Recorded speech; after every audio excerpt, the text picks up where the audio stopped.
morning. What's up, man? How you doing? I'm good, man. How are you doing? Doing well. It's Monday. Another day, another week. Another day, and I want to welcome everybody to our first episode of Coffee and Clark's. I am Javian. I'm Tyler, and this is our music podcast that we decided to come up with a couple months ago, right? Yeah, it's been what, I about think 2 we months? were I think we were on a Zoom call, and we got into some deep conversations, and then all of a sudden we're like, "Yo, we should start a podcast." Yeah. We were talking for like over an hour. It was like we should record this. So here we Yeah. are. We're recording it now. Now Um, we're doing the thing. Now we're doing the thing. And the purpose of our podcast is we want to talk about things that we've experienced. Tyler and I both are trumpet players, musicians, and we want to kind of talk about, our lives, what we've seen, what we've experienced, either through school or through our profession, and talk about the challenges that we faced, and talk about things we're interested in, such as coffee. We drink a lot of coffee, so we'll talk about some coffee throughout the show and an array of different issues. Yeah, for sure. So I guess there's like four main points that we want to talk about. Is kind of life within music. So like the performance side of it.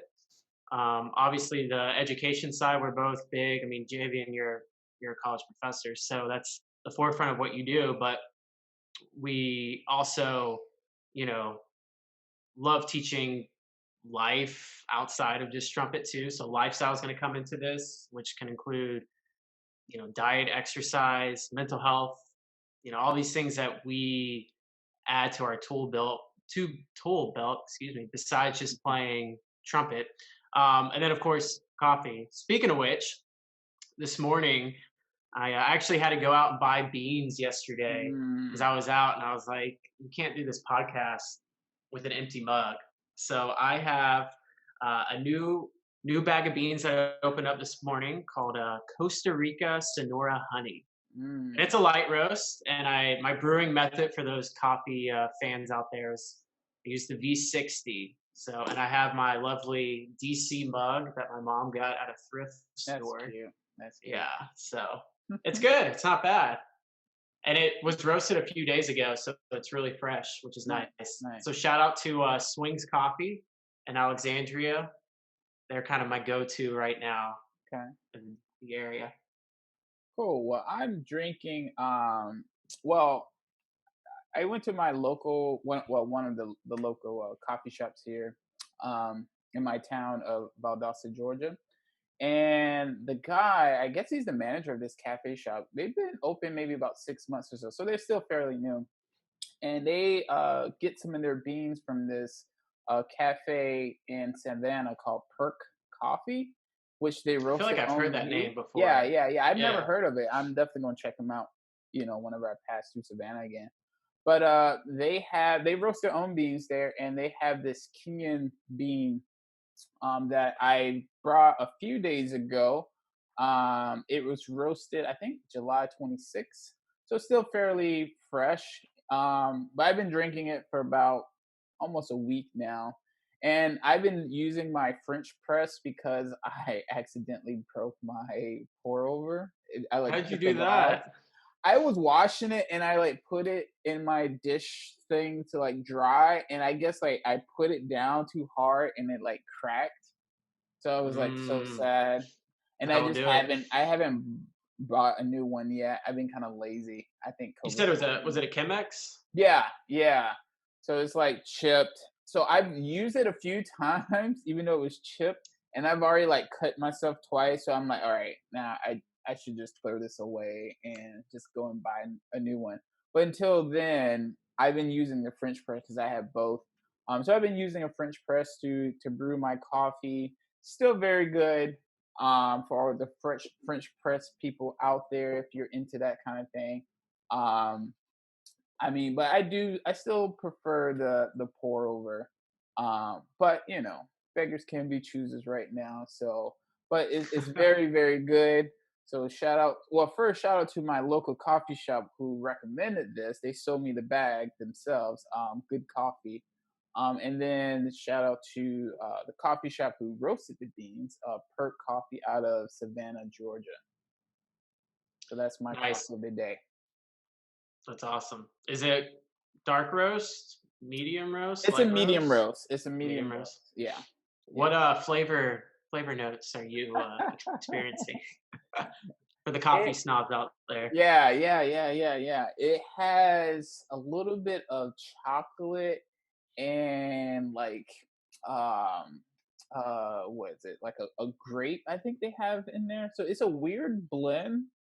You wouldn't normally associate those two together, but somehow it works. And I mean I can definitely taste it a little bit and I can smell it. So it's like really like fruity, but not like Mm, acidic fruity.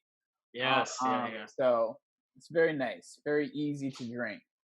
I was expecting something a little more acidic, but it was yeah. very like mellow. Nice. Yeah. That's awesome.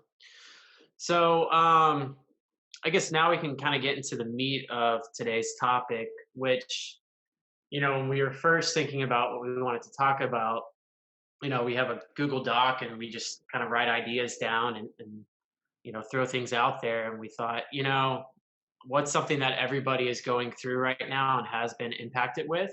Mhm. And that's obviously living in 2020 with COVID and dealing with being a musician specifically and the ups and downs that have come with the impact of COVID. So today's discussion is, as we're going to call this, maybe life in a world of COVID. So I want to start off asking you, Javian, what, I guess this all started back in March. Mhm. So what challenges and setbacks have you faced personally and maybe career wise because of COVID?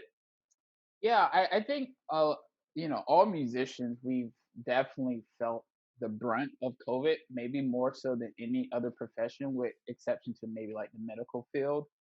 Because a lot of musicians, particularly those, even if you work in academia or if you play in a symphony or if you're just a freelance musician, the COVID situation has really impacted your bottom line and how you can get work, or because there's no really work to have right now. But for me personally, I teach at Valdosta State University. I'm the trumpet professor. So for us, this happened around mid March. Like a week, I still remember it was like a week before we went on spring break. I had a group of students. We were preparing to go to national trumpet competition, and we kind of got the decision that everything was shutting down. The competition was canceled. So all my students were very disappointed. Understandably, it's a week before we, go on this big trip that we're, preparing months and months to go on and fundraising money to do it.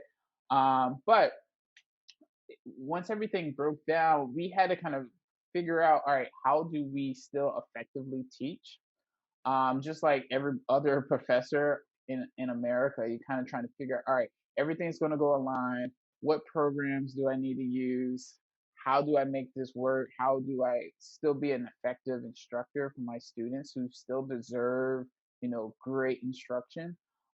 So for me, it was about figuring that out, and we tried a few different things those first few weeks of this of the breakdown, and then, once we kind of found our groove, we are using Zoom. We were using in our university, we use Microsoft Teams. So we use a number of programs. But for me personally, it was always hard just to kind of figure out how I can be effective as a teacher. And then I think once I will have my lessons with my students, you can kind of see how mentally not broken, but how like drained they were, being in their house all day. And they're, some students are like very concerned about what's happening in the world, understandably, about what's happening in their family. So you really get to kind of see that in person. When they're at the university, they're on campus, so you're kind of separated from like their lives at home, but being able to kind of like really see inside their house and see the things that they're dealing with, it makes it harder, but it also makes it, you realize how important what you do is outside of just teaching them how to play trumpet. For me, I always value building the student the Mm, person rather than that's just, good. wanting them to be good trumpet players. Obviously, I want all that, but I know like building the person and creating like healthy life habits is going to be more important than learning how to play a C major scale.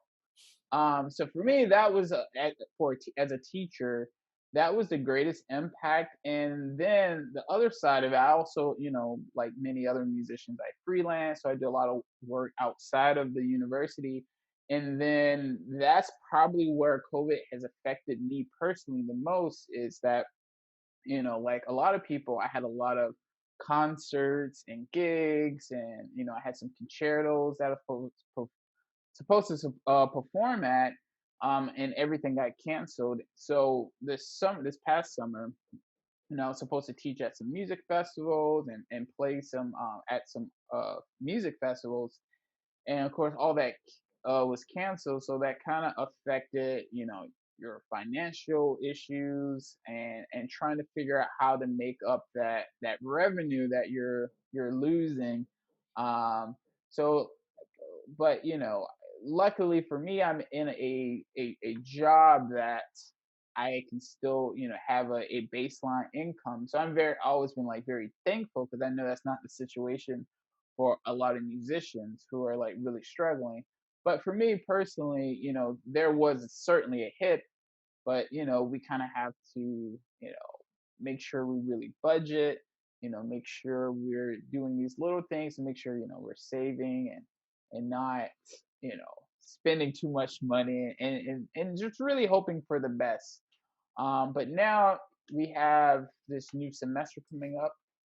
We start our semester next Monday, a week from the time that we're Oof, recording. one So right week. now, there's a lot of anxiety from professors, Yeah, understandably, from sure. administrators, from students, because even though like we want to be there for our students and we're going to try to give them the best experience, no one really knows. I mean, we have a plan A and a plan B and a plan C, but we just don't know, right? So I mean, we're taking all the necessary steps to try to mitigate any outbreaks, but with the virus being what it is, as contagious as it is, it's kind of really hard to really predict what's going to happen. So I think everyone is going to be try to be as flexible as they can be, because it is a difficult situation, and we kind of it's going to be really a day by day. I imagine it being like a day by day assessment of what's going to happen. So who knows? And after 1 week of classes, they might say, it's not worth it. We're going to go online. So I don't know. We'll see what happens. How's Yeah, COVID so affected you? well, it's interesting. So I'm a new member of the Air Force Ceremonial Brass, and January through February, I was in basic training. And when this stuff started going down, every day we have what's called a day room, where if your MTI, military training instructor, wants to talk to everybody, you go in this day room. And they also post kind of information, you know, headlines, things that's going on, usually like an ESPN one, and then usually like a CNN or Fox or whatever.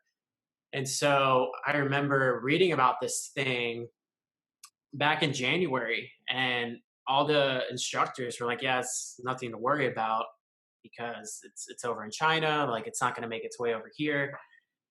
And it was almost like it gave us a little bit of comfort because we were like, "All right, well, we're not in contact really with our families besides writing letters," so we didn't think much of it. And then I remember about a week before our graduation, so this was like first week of March, they were asking us questions like if we had family members that in the last month or 2 months, if they went overseas at all, and if so, where. And so they're trying to gauge how many people were coming to our graduation that had traveled to these kind of hot spots. Hmm. And because when you graduate, you're allowed to bring your family up to the dorms. And so now you have, if there's 48 to 50 guys in your flight, times that by anywhere from like 2 to 10 family members. I mean, that's a lot of people coming in and out of those dorms. So, they wanted to kind of see what the numbers were. And I remember hearing an instructor say, like, I don't know if we can continue having these family members come up to the dorms just because, they're coming from all over the world. And, this is going to cause people to get sick. And then literally the day that my wife and I we live in Alexandria, Virginia. The day that we got here and I went to base to sign on to get my promotion and take care of some paperwork was the day that America shut down. And I remember it too because, I hadn't really been keeping up with the news because I was, on basic training. And then everything just like closed. And at first, my wife and I were like, well, we've been gone for 2 months, separated. So maybe this is an opportunity for us just to kind of hang out. And, because the military, they were just like, yeah, we don't really know what this is going to do for your job since you're new. And they're like, just hang tight. We'll let you know when we're ready for you. And, a week after that, I think they went from full honors funerals to just the standards to where they just have one bugler going out there. And so for me, it's been an interesting journey because I've met maybe a handful of people from the group in person. And yeah, it's very weird. It's at first it was okay because I was fine, but now it's kind of to the point where I'm like, okay, I kind of want to get to work and figure out what this job is because I won this job almost a year ago. Mm-hmm. And so it's been a long process coming. And so yeah, it's been weird. Again, kind of in your situation, I'm thankful to have steady income coming in. I know what it's like to live paycheck to paycheck. I freelanced for 5 years, so I can sympathize and understand, and I have empathy for those musicians that are essentially, aren't having work. Like I understand what that's like, and that's one of the reasons why I wanted to pursue this route is to financially set myself up for success. But at the same time, too, not a day goes by where I'm not thankful for, what the military band is providing me, financially, healthcare coverage, all this kind of stuff. But yeah, I mean, I think I had a Easter gig, so that would have been like a month, not even. It was probably like a couple weeks after getting out of basic, and then I found out a week before it that was canceled, and that's when I knew things were kind of going south. But our leadership does a great job of keeping everybody in the loop, and we have contact with them all the time. So I think, yeah, at this point, it's just kind of the waiting game, and hopefully everything calms down. But yeah, it's a weird time to come into the band, Yeah, I to can say the imagine. least. I can. Especially not really. I think I have one friend up here that I've known since middle school. But other than that, it's just my wife and I. So it's like you don't really have friends yet because you haven't had time to spend with people and develop those relationships. So Right. it's been weird. It's been weird, man. No, I believe you. So let me ask you this. So, as since when you were in basic training, I'm sure you guys were getting like just snippets of information. Like, what was the vibe like with the other members who were going through basic training? Were everybody was people like worried about it, or were people like, eh? Or like as Mm, things were kind of progressing, what was that like? so honestly, more people were concerned with Kobe Bryant's death in the Mm, month of January than COVID. I think it was because we weren't getting a lot of the information that we got was literally like a couple sentences about this many people have been impacted.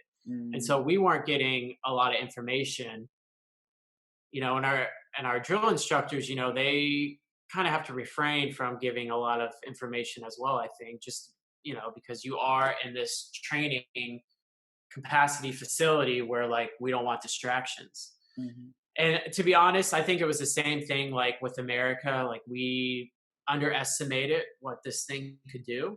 And I think it kind of kicked us in the butt. And I think we're still dealing with the side effects of underestimating what this thing can do and trying to, you know, live our lives as normal, even though like we have to be able to just sacrifice a little bit of time for this thing to eventually make its way out. But um, I think your day to day is so busy. I mean, you're going at least 16 hours a day, and so some days you don't even get to read the board because you're just so Mm, busy and you're so mentally exhausted.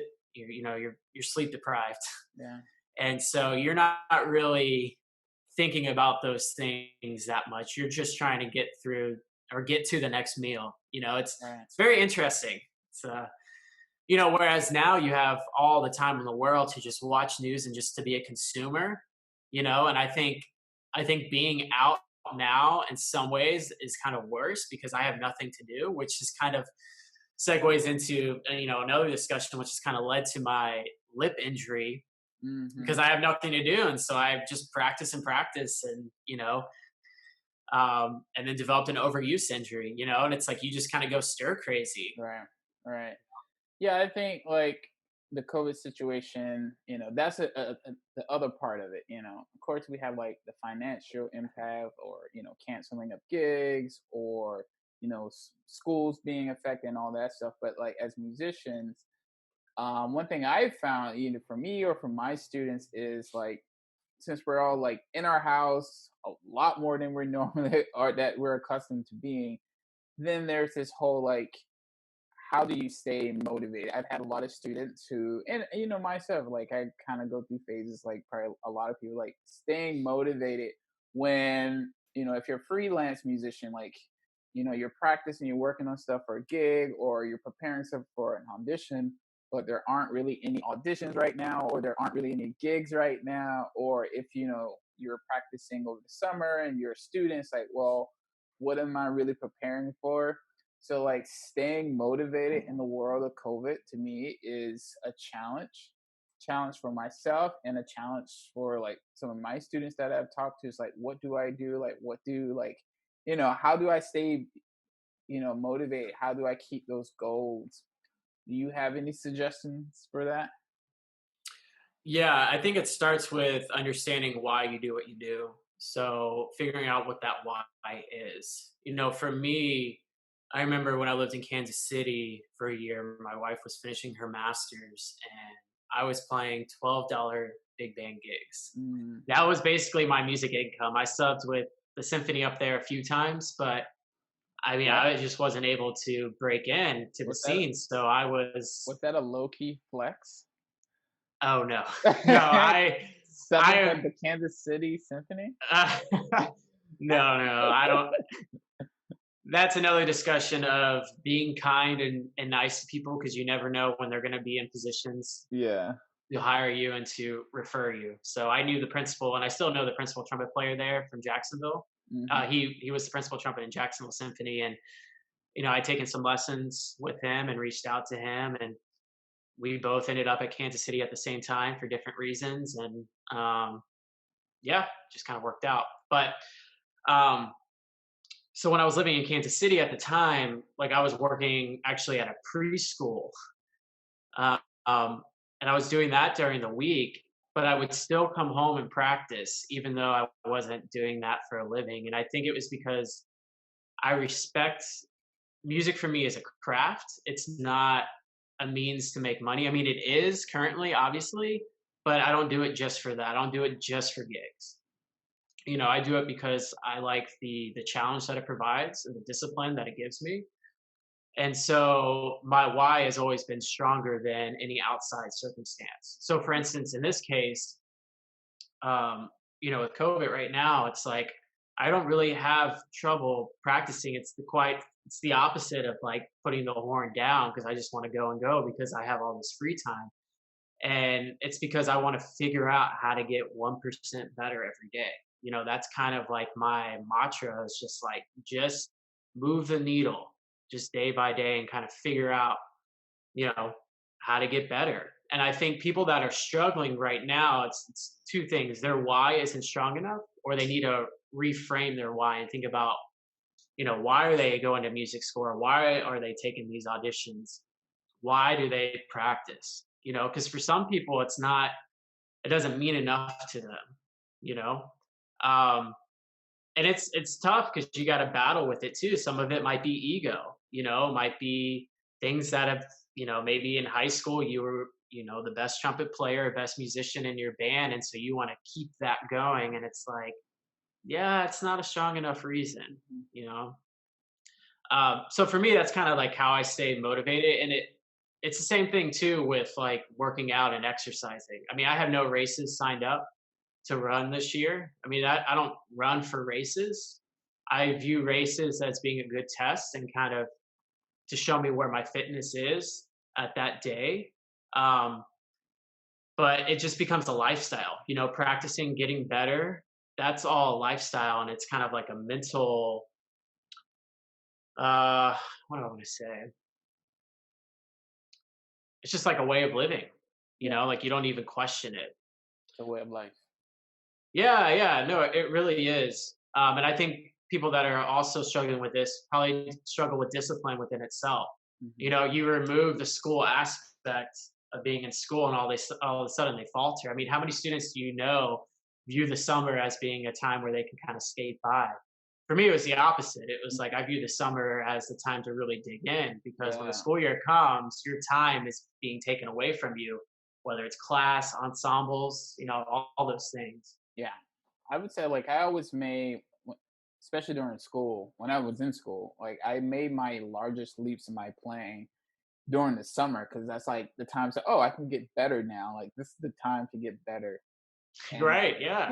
I always share this story with my students. Like when I was in grad school and living in Albuquerque, New Mexico, the summer between my first and second year, I knew I was going to be, applying for BMA programs, and I was going to be doing a recital and all these big things that were going to be happening that next school year. But like that summer, I was like, I'm dedicating all of I have, all my time to like this craft. And I remember like I would wake up early every morning. I would, practice, do my routine, go eat breakfast, come back, practice, take like a power nap, come back, do some long tones. And I would do this like every day during that summer. And so like when I got to the school year, I had like all my recital rep was already like under my fingers. I mean, I was still doing some fine tuning and refinement, but like everything was pretty much there. I already had my list of colleges that I wanted to apply to. I knew what I was going to do for my recital. I knew everything I wanted to do for that next school year. And I made a lot of improvements from that first year to the second year. So I try to like carbon copy that each summer. When I was in grad school, when I went to, do my doctorate, I would do the kind of same approach. And now that I'm in a job, I'm teaching all day. For me, like the struggle, granted, it's going to be a little different this year with the COVID situation, but I think for me, in terms of like staying motivated in COVID, it's about figuring out um, the little issues that I have in my playing. To me, like, because I'm in this position where I'm like teaching all day, and then like at the end of the day, I want to do more practice, but I'm like a lot of times I'm fatigued, not just physically, but mentally because I've been playing all day. So for me, it's about figuring out these little things. How can I be more efficient? How can I play with more ease? All these little things that I think will make me a better teacher and make me a more effective teacher when I'm like teaching all day and I have to like demonstrate something for a student. Like I want to make sure like I'm working really efficient. So in terms of me staying motivated during COVID, I know like once the school starts, like that's going to be an issue that I need to work on. So like every day I'm just trying to work on like these few little fine tuned things. Like, like you, I'm not preparing for any auditions anytime soon, like for the foreseeable Right. future, which is a good feeling to not, Yeah. have that on your shoulders. But for me, it's about like trying to fine tune these things as well as staying in shape and all those things. But like, I want to be a better teacher. So like for me, staying motivated is about like working on these issues that I perceive that I have in my playing to where I can be a better teacher. So, playing with ease, working on my endurance, how to be really efficient when I'm playing and trying to like do a lot of reading and listening to master classes. Like I listen a lot to other trumpet players. I think one of the best things about the whole COVID situation, or like to me, like the one good thing about COVID is that you see all these amazing musicians are posting content online, doing like virtual master classes or, posting videos. So there's so much information right now that I think prior to the COVID situation, I think we all felt like we had to go there and either study with that person, or we had to be there in person to get the information, to extract the information. But I think the COVID situation has proven like we can create content online and present it to the masses, and they don't necessarily have to be there in person. So I think that's one of the good things about this whole situation that we're living in. Because I think I might have told you about it. Like I taught a lesson for this music program, and I was teaching this kid who lives in London, and like sweet kid, really talented. I think he's probably like maybe 13, 12. Like he's young in his trumpet playing, but like has like a lot of potential, sweet kid. But like I would have never prior to COVID, I would have never thought to like do anything like that. So that's helped me stay motivated, to kind of continue to, become a better teacher, create content for students who don't have access to those things, as well as like working on my issues that I want to get better at as a trumpet player, as a teacher, et cetera, et cetera. So that's kind of helped me motivating, like you said, like this is a craft. When I talk to people who don't know what I do, they say, "Oh, you play trumpet, cool."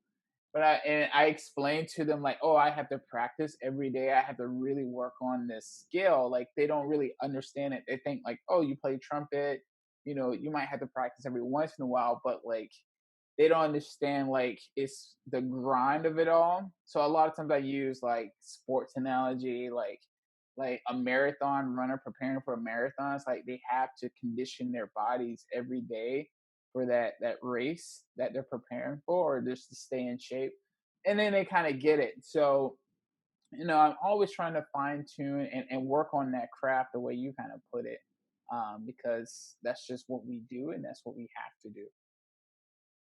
Yeah, no, I agree. And from what your response was, it sounds like you're setting goals. And so I think some people kind of need to start there, set a goal, whether it's, just picking up the horn and just playing every day, Mhm. and set the goals low. I've been trying to do this where you know, all right, I'm going to work on these etudes and have this down and record these etudes every week. And by the end of the week, I'm frazzled because I'm like, this is a lot of stuff and I haven't really been able to go deep within this material. And so it's like, all right, well, maybe I need to lower my standards. Mhm. Maybe it's just one etude or Yeah. even a half of an etude, but really like in depth type of thing. And so I think it starts there. It's like setting goals for yourself, you know, really trying to figure out like reassessing your playing, come up with a strengths and weaknesses list, and just being honest with yourself, like understanding like, yeah, like when I'm not in school or I don't have gigs, my motivation plummets. And so then it's like, okay, well, we don't know how long this is going to last. We don't know when gigs are going to come back. We don't know if the school environment, I mean, a lot of people are going to be virtual in the fall, so like they're going to lose that kind of environment. So they have to kind of create that environment for themselves. And that's hard to do. Some people, like you said, they don't have the space. They may Mhm. not have good practice space. Some people may not be able to practice at their homes, if they live Mhm. in apartments. That's tough. Yeah. So they got to figure out. I mean, we have friends that are practicing in their cars and kind of doing that whole thing. And it's tough, Mhm. so you got to kind of be creative and kind of figure out the solution because it's not forever, right? Yeah. Like this thing at some point will pass this season, but as we're in the middle of it now, you got to figure out how to make it through the best that you can, and just being okay with like, yeah, maybe I'm not able to do as much as I could if I was in a school environment, but some is better than none. Yeah. Um, and that's tough. So let me ask you this: like, Mhm. besides just the practicing and the playing, apparently this term, the COVID-15 or whatever, is like a thing. Okay, I could Um, see that. Yeah, yeah, I've been like hearing people talk about that, and so again, one of the things we want to address on this podcast is just like more than just trumpet playing, more than just a musician. Like that's what you do, but that doesn't define you. That's not yeah, like your identity. So like your lifestyle routines, like how has that gone in the last 5 months or so? Like right. working out. I mean, gyms are closed, so if you go to the gym, that's a setback in some ways. Um, there's different trials that people are going through. Yeah. So what have you been able to do, or what things have you faced and had to like kind of overcome or still overcoming? Like maybe you're like, dude, I haven't figured it out. And excuse me, my cat Louie is getting in the screen. So She's I have making two up. cats. They usually nap Oh, at this time. So as long as he ah, doesn't knock over the no, phone, you're we're good. good. But anyway, Cameos are good. Um, yeah. So I, I honestly in that situation where I'm still trying to figure it out. Anybody who knows me, and I know you know this already, that fitness is something that has become part of my life about maybe 5 years ago. So I'm one of those people who likes to lift weights, get in the whole like fitness scene, and I try to be like very healthy about what I eat. Um, but since COVID and the gyms are, a lot of them are closed. They were closed, now they're starting to reopen. I haven't felt comfortable enough to like start going back to gyms. I rode by my gym sometimes, which is, luckily not far from where I live, but like I see people going in and I'm just like, I'm sad because I want to go, but right, right. I'm not at a place where I feel comfortable yet to go to the gym. So like these past few months have been very difficult for me personally because although like especially early on in the shutdown, I was doing a lot of like home workouts and trying to supplement as much as I can. But I think even that is not what I'm used to because I'm used to like lifting weights and all that stuff. And even though like I still can do certain exercises like push-ups or sit-ups and certain stuff like that to kind of supplement lifting weights. It has been very difficult.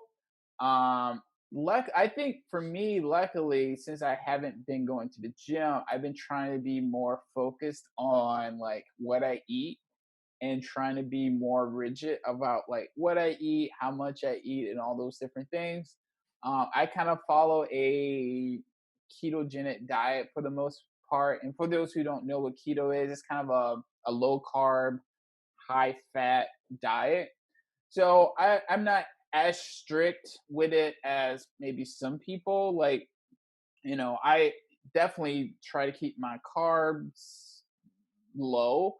I mean, I might eat carbs every once in a while because I think there is some value in eating carbs. So I try to keep my intake low and I try to keep my sugar intake low as much as I can because I do have a sweet tooth. So I know that about myself. So I try to Hmm. like find other ways to satisfy that without actually eating a lot of like sugary foods or snacks like that. Cause I'm a big snacker. Unfortunately, I hate that part about myself.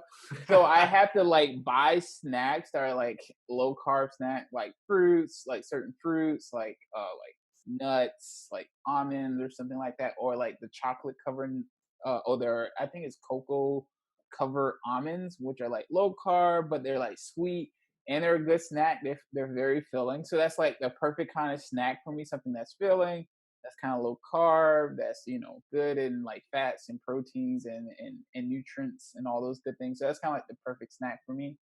So for me, it's been about eating, trying to eat as well as I can through this situation. And as far as like the working out, I've been running. I've kind of gotten this routine where I get up in the morning around like 7:30. I go for a walk or a run depending on the day. Sometimes I go for a run around like 8. I'll run around my neighborhood, or sometimes I'll go to the university and run around campus just to kind of get a change of scenery. And then I go throughout my day, and then in the evening time, if I went for a walk in the morning, then I'll go for a run in the evening time, or vice versa. If I went for a walk, I go for a run, or run and a walk. That way I'm trying to stay active, and to me that's kind of what I've been doing the past few weeks. But I do want to like either invest in some like free weights or some type of weights.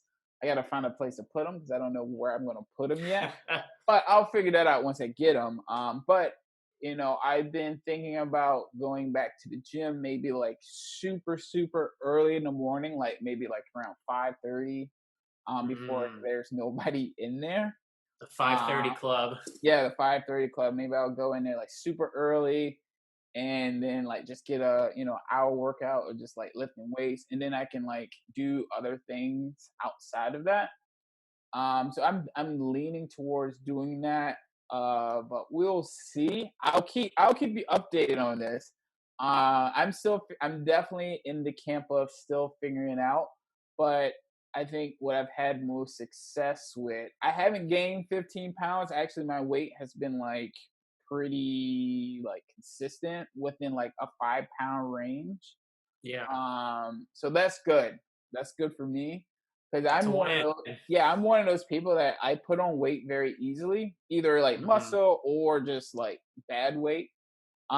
So right now I'm like at a pretty consistent weight throughout this whole COVID. So I haven't put on a 15, but I knew that would be an issue for me. So which is why I was like, all right, I have to eat like pretty clean in order to like maintain like a certain weight so I don't like blow up because I can easily blow up. So that's been my struggle, but it has definitely been a struggle.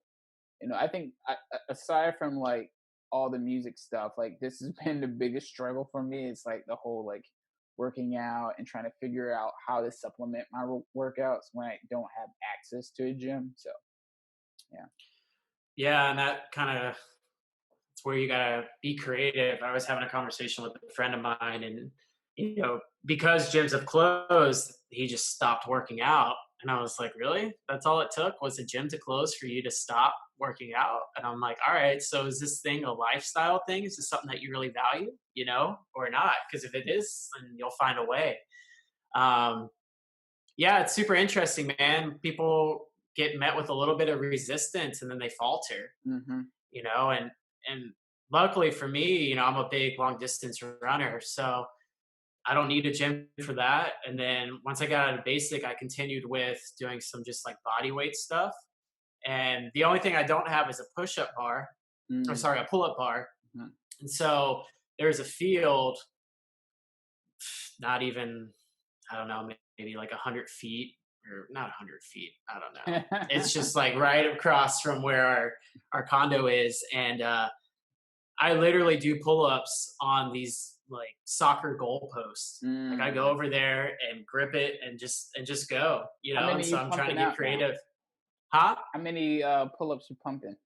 So what was it? A week and a half ago, I did the Murph challenge. Mm. So for those of you that don't know what that is, you start with a 1 mile run, then it's 100 pull-ups, 200 push-ups, 300 squats, and then you finish with a mile run.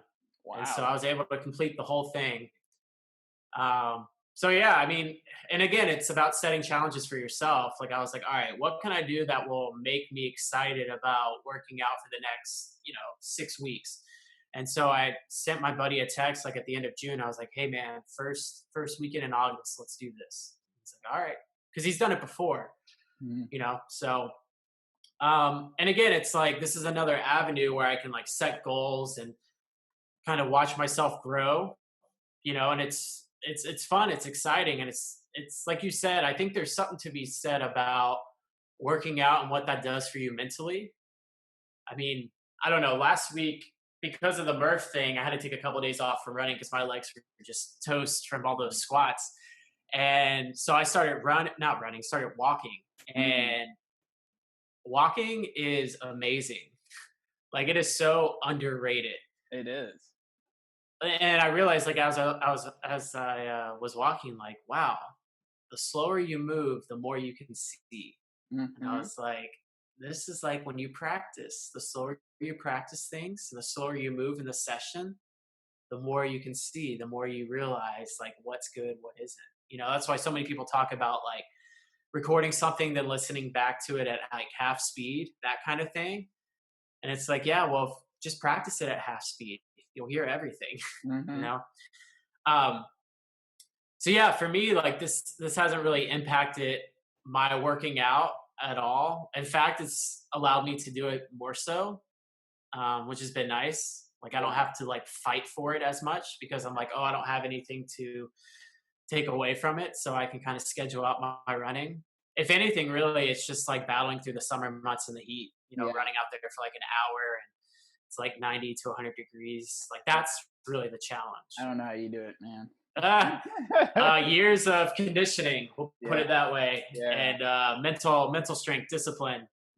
Again, it goes back to the why. The Like, why. You're why are you going out there and doing that? For me, it's like with my physical health, it's more so setting an example for when my wife and I have children, like showing the importance of this. And like, it's one thing to talk about it, and have your child see that, but it's like when they see their father going out there and running, like they're like, oh, my dad runs. He actually does the thing. mhm. So I want to create that kind of culture and lifestyle for whenever we have children. Oh, that's beautiful. Now, so real quick before we close up, because people listening to this are probably like, all right, whatever. Um, so the past week, what have you been checking out musically or podcast related or books? I mean, you mentioned both, like you're kind of digging into like YouTube videos, things of that. Anything that you came across in the last week that you think listeners might benefit from, or myself too?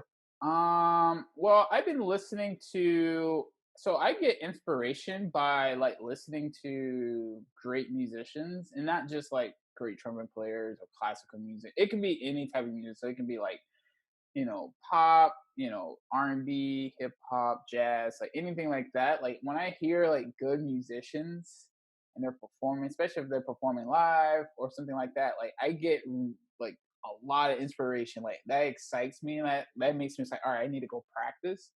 So even though I'm kind of late to the game, there's a group that I listened to. I've been listening to the past few days because I came across their newest videos, even though they released the videos like 5 months ago. This group called Dirty Loops. I know you know them. Oh yeah, yeah, yeah. So I recently, I think last week, came across their newest videos from their new projects. And so I was listening to it. Like I think they released like three newish songs, and like this group is so incredible. They're on YouTube. Check them out. All their stuff is on YouTube. I've had their last album. I actually got my dad into this group. Like when I first heard them, I guess this might have been like 5, 6 years, 6 years ago. I told my dad to check it out. He's like all about it. So he even brought like their album when they released their first album. And so like they released this new music and I'm like been listening to it a lot because it's not, even though it's popish, it's like the best version of pop music because like it's very artistic. The musicianship is the highest level you can have. I think they're all like uh classically, or they're all trained musicians. I think most of their backgrounds are in jazz music. They're from Sweden, so they all went to the National Conservatory out in Sweden. So they're like well trained musicians, and you can certainly hear that in their music. So I've been listening to that, and that's been like giving me just a lot of motivation and inspiration to practice. Because like even though I'm a college professor, and I think sometimes our perception, the way people see is like, oh, we have everything figured out, which is so far from the truth. Like Right. when I hear these guys play, it makes me, it's like, holy crap, I know nothing about music. I tell you, man. Yeah, I'm there Yeah. with you. Yeah, so that's what I've been listening to. That's what's been like giving me my like the kick in my butt of inspiration the past like week, just listening to their videos over the past week or so. So what about you? What have you been listening to, or podcasts or anything? Yeah. So Spotify, they do the whole Discover Weekly thing. Hmm. So I try to listen to that all the way through, and then what I'll do is I'll heart or favorite like what I like, and then I'll go back because they make like a separate playlist for you of Mm, all the songs that you liked or gave it a heart. mhm, So this one guy, Sean C. Johnson, he's like a gospel R&B groove type mm, of artist. It is good. I'm like, dang man, like this stuff's killing. So I've been listening to a lot of his stuff. And the great thing too, because I don't have Spotify premium, I like to save the $8 a month or whatever it is. if A you lot of get times they'll Spotify, you get Hulu play too. songs. What was that? I said if you get Spotify, you get Hulu too. So package deal. Ah, yeah, yeah, that's true. Um, so like a lot of times because I don't have the premium, like I'll listen to some of his stuff and then they'll just play other artists that Mm, are kind of like similar to that kind of style. So I've been able to like get exposed to a whole new set of artists that are out there, which has been great. And then also, from a trumpet player standpoint, Phil Smith, like I'll just go on YouTube and just like listen to some of his stuff. yeah. Hokan, like love his thing. Oh I yeah. mean, I'm sure you've been checking out his Charlier recordings. That oh yeah, yeah, that's a game changer right there, man. It's makes you like, how the heck? Yeah, and then you just watch him play and he just has total Yeah. control over everything that he does. Yeah, it's pretty amazing, man. It just shows you like I was talking to a friend yesterday and there's this quote that I'm probably gonna, screw up right now, but it was basically saying that like you're always a work in progress. You're never a finished product. Hmm. And that stuck with me because I mean, just kind of like what you said earlier was that like just because we have these quote unquote professional jobs, people assume that we have things figured out and we don't. We may have some things figured out, but there's a whole wealth of knowledge and things that we don't yet. Hmm. And I was telling my friend, I was like, yeah, you're not a finished product until you die. Because then it's done. It is what it is. So when you're dead, like that's the finished product. Yeah. So, and that kind of can keep you motivated too, is just understanding like when you're not getting mastery over whatever you're doing, it's like, yeah, you haven't mastered it yet. Like Yeah. there's still work to be done. Yeah, and I would add to like like you say, even though we have these jobs, me teaching at university and you playing in the Air Force, I think like at the end of the day, we're continuing to work on our skill, on our craft every day.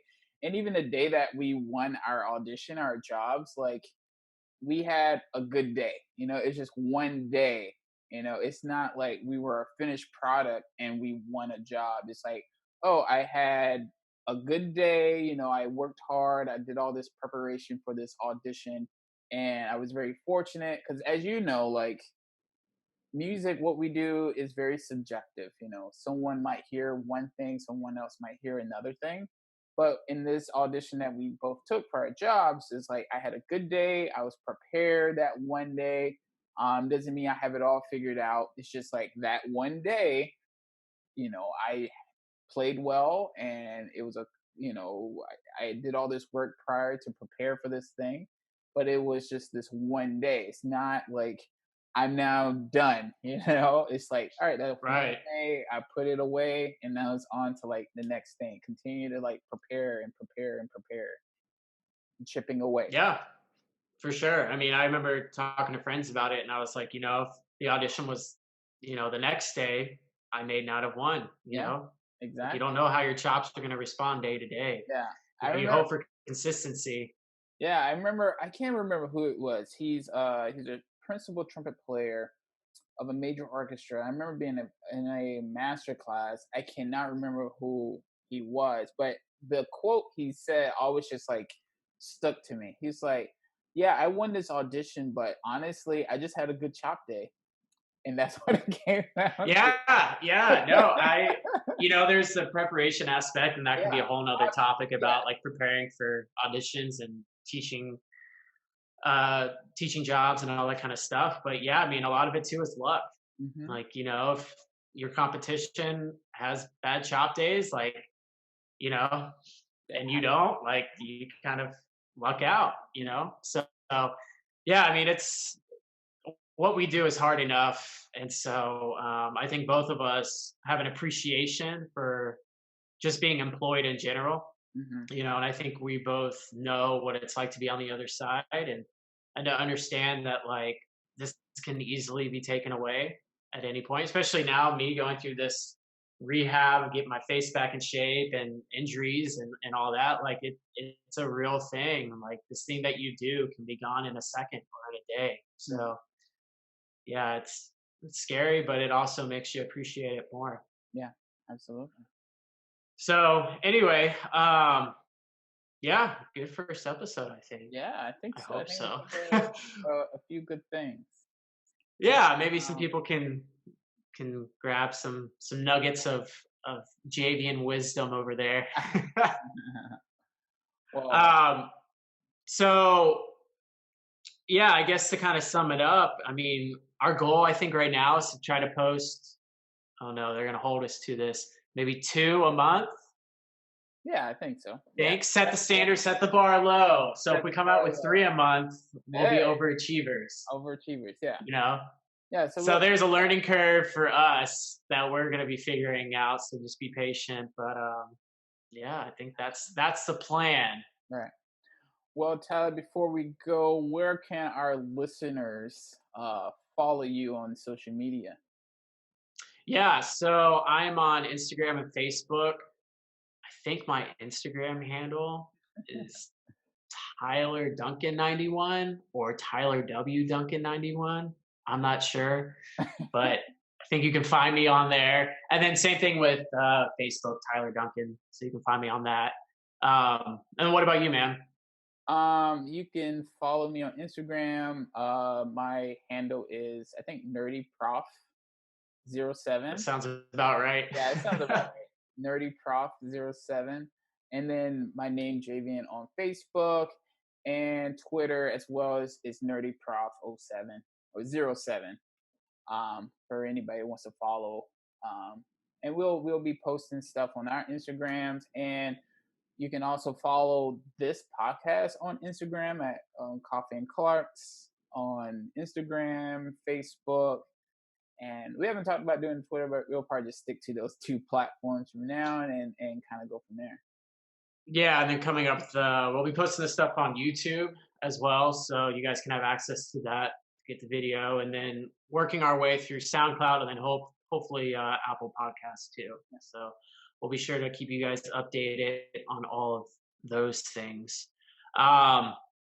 Cool, man. Well, this was fun. It I was. It enjoyed was. the conversation with you. Yeah, and some cup of coffee as well. Yeah, mine's done, so I might have a second and start practicing. So yeah, I already did my practice session this morning. So look at you, the perks, already getting after it. I love it. Yeah. All right, man. Well, it was a joy to chat with you. All Looking right. forward to the next one. Sounds good. Looking forward to it. See you. All right. Talk to you later. Bye. Bye.